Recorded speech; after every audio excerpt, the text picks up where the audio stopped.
America China మధ్య trade war peak కి చేరింది. నువ్వెంత అంటే నువ్వెంత అనే రేంజ్ లో ముదురుతోంది. అమెరికా నుంచి బోయింగ్ విమానాల కొనుగోలును ఆపేసిన చైనాపై ప్రతీకారం తీర్చుకున్నారు ట్రంప్. డ్రాగన్ కంట్రీపై ఏకంగా 245% టారిఫ్ ను పెంచారు. చైనా దిగుమతులన్నింటిపైన ఈ టారిఫ్ వర్తిస్తోందని చెప్పారు ట్రంప్. ఇటు అమెరికా దిగుమతులపై ఇప్పటికే 125% టారిఫ్ వేసింది చైనా. దీనికి తోడు బోయింగ్ విమానాల కొనుగోలును సైతం రద్దు చేసింది.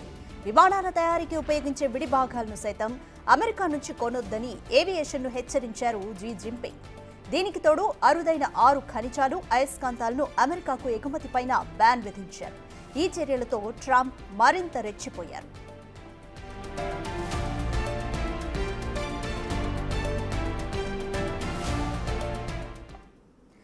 మోర్ డీటెయిల్స్ మా ప్రతినిధి శివ అందిస్తారు. శివ, అమెరికా చైనా మధ్య సుంకాల వార్ అనేది పీక్కి చేరింది అనుకోవచ్చా? నెక్స్ట్ పరిణామాలు ఏ విధంగా ఉండబోతాయి? అమెరికా వెనక్కి తగ్గే అవకాశం ఏమైనా ఉందా? ఎందుకంటే సొంత దేశంలో కూడా ఈ టారిఫ్లకి సంబంధించి నిరసన అనేది వ్యక్తమవుతుంది కాబట్టి.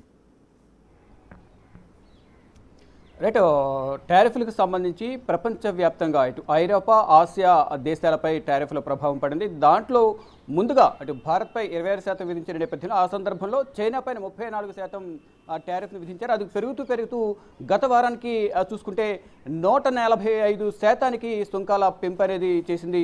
ఇక దాన్ని దృష్టిలో పెట్టుకుని ప్రతిగా కూడా అటు చైనా కూడా అమెరికాపై 125% టారిఫ్లు విధించింది. దానికి గట్టిగా బదులిచ్చే విధంగా కూడా 145% ఉన్న టారిఫ్ను 245%కి సుంకాన్ని పెంచుతూ కూడా అమెరికా నిర్ణయం తీసుకుంది. దీనితో ఇద్దరి మధ్య నువ్వా నేనా అన్నట్లుగా కూడా సుంకాల పెంపుతో వాణిజ్య యుద్ధం అనేది ఇద్దరి మధ్య కొనసాగుతుంది. ఇదంతా ప్రధాన కారణం చైనా దిగుమతులకు సంబంధించి టారిఫ్ బోయింగ్ విమానాలు ఏవైతే ఉన్నాయో ఆ బోయింగ్ విమానాల కొనుగోలును చైనా నిలిపివేసిన నేపథ్యంలోనే ఈ ప్రతీకార చర్యకు పూనుకుంది అమెరికా అనేది కూడా ఇటు విశ్లేషకులు చెప్తూ ఉన్నారు. దీనిలో భాగంగానే ఇటు చైనాతో పాటు ఇతర దేశాలపై సుంకాలు విధించినప్పటికీ దీని ప్రభావం అనేది చైనా పైన ఎక్కువగా ఉంది. ఈ నేపథ్యంలోనే అగ్రరాజ్యం అమెరికా, డాలర్ కంట్రీ చైనా ఇద్దరి మధ్య ఆధిపత్య పోరైతే కనిపిస్తూ ఉంది. అంటే మీరు టారిఫ్ విధించినంత మాత్రాన మేము భయపడేది లేదు, ప్రతిగా మేము టారిఫ్ విధిస్తామంటూ 145% టారిఫ్ విధించిన అమెరికాపై 125% చైనా టారిఫ్ విధించింది. అయితే 145%ని 245%కి పెంచుతూ కూడా అమెరికా నిర్ణయం తీసుకుంది.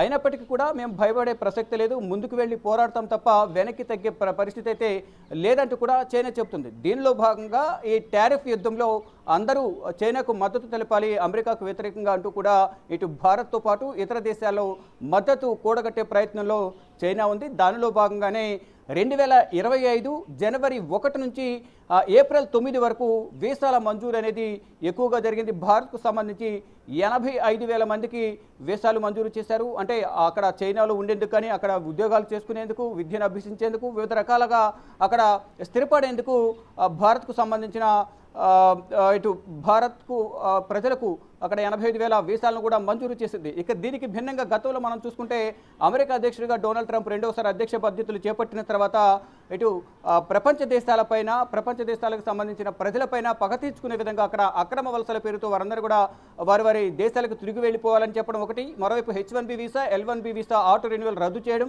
దానికి సంబంధించి ఎవరైతే వీసా గడువు మూసినప్పటికీ ఇక్కడే ఉన్నారో అటువంటి వారిపై కఠిన చర్యలు తీసుకుంటామంటూ కూడా ఆదేశాలు జారీ చేయడం, అందులో కొంతమంది అరెస్ట్ చేయడం, వారిని కొంత ఇబ్బందులు గురి చేయడం కూడా జరిగింది. ఇక రీసెంట్గా చూసుకుంటే ఎవరినైతే ఇటు అమెరికాను విడిచి వెళ్ళిపోవాలని ఆదేశాలు జారీ చేశారో ఎవరైతే వెళ్ళలేదో అటువంటి వారికి సంబంధించి కూడా దాదాపు రోజుకు 85,000 రూపాయలు చెల్లించాలంటూ కూడా ఒక ఆదేశాలు కూడా జారీ చేశారు. చెల్లించకపోతే అరెస్ట్ చేస్తామంటూ కూడా కొన్ని కఠిన నిర్ణయాలు తీసుకున్నారు. ఇప్పుడు చూసుకుంటే సుంకాల యుద్ధం అనేది కొనసాగుతోంది. ఇటు అగ్రరాజ్యం రెండు పెద్ద దేశాలైన ఇటు డాలర్ కంట్రీ, మరొక అగ్రరాజ్యం అమెరికా ఇద్దరి మధ్య కూడా యుద్ధం కొనసాగుతుంది. అది సుంకాల రూపంలో ఒకరు నువ్వు అంటే నువ్వు నేనంటావు, అంటే ఒకరిని మీద ఒకరు పెత్తనం చెలాయించే విధంగా తగ్గే పరిస్థితే లేదు అన్నట్లుగా కూడా ఒకవేళ అమెరికా సుంకాలు విధించినప్పటికీ కూడా అంటే 145% ఉన్న సుంకాన్ని 125%కి ఇది చైనా పెంచితే ఆ 145 నుంచి 245కు పెంచే ప్రయత్నం పెంచింది. అంటే లాస్ట్ వీకే 140% సుంకాలు పెంచిన నేపథ్యంలో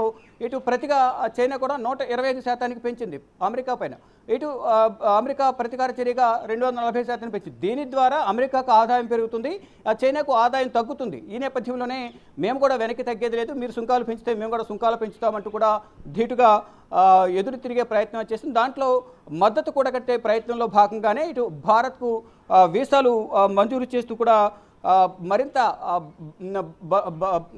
ఇద్దరి మధ్య బంధాన్ని బలోపేతం చేసే విధంగా కూడా ఇక్కడ వీసాలను మంజూరు చేసి చూడండి మరి ఏం జరగబోతుంది. అమెరికాపై సుంకాల యుద్ధం కొనసాగుతున్న నేపథ్యంలో ఇద్దరి మధ్య వార్ కొనసాగుతుంది, ట్రేడ్ వార్ కొనసాగుతుంది. దానిలో భాగంగా ఇటు చైనాకు భారత్ మద్దతు తెలుపుతుందా లేదా దూరంగానే వేచి చూసే ధోరణితో ఉంటుందా? ప్రధాని నరేంద్ర మోడీ ఎటువంటి నిర్ణయం తీసుకుంటారు? ఇటు భారత్తో పాటు ఇతర దేశాల మద్దతు కూడా కూడగట్టే ప్రయత్నం చేస్తున్నారు కాబట్టి ఇతర దేశ అధినేతలు ఏ విధంగా స్పందిస్తారనేది కూడా చూడాల్సింది. కానీ ప్రజెంట్ అయితే ఇద్దరి మధ్య ఇటు అమెరికా చైనా మధ్య మాత్రం వాణిజ్య యుద్ధం కంటిన్యూ అవుతూ ఉంది. Radhika, thanks for the update Shiva.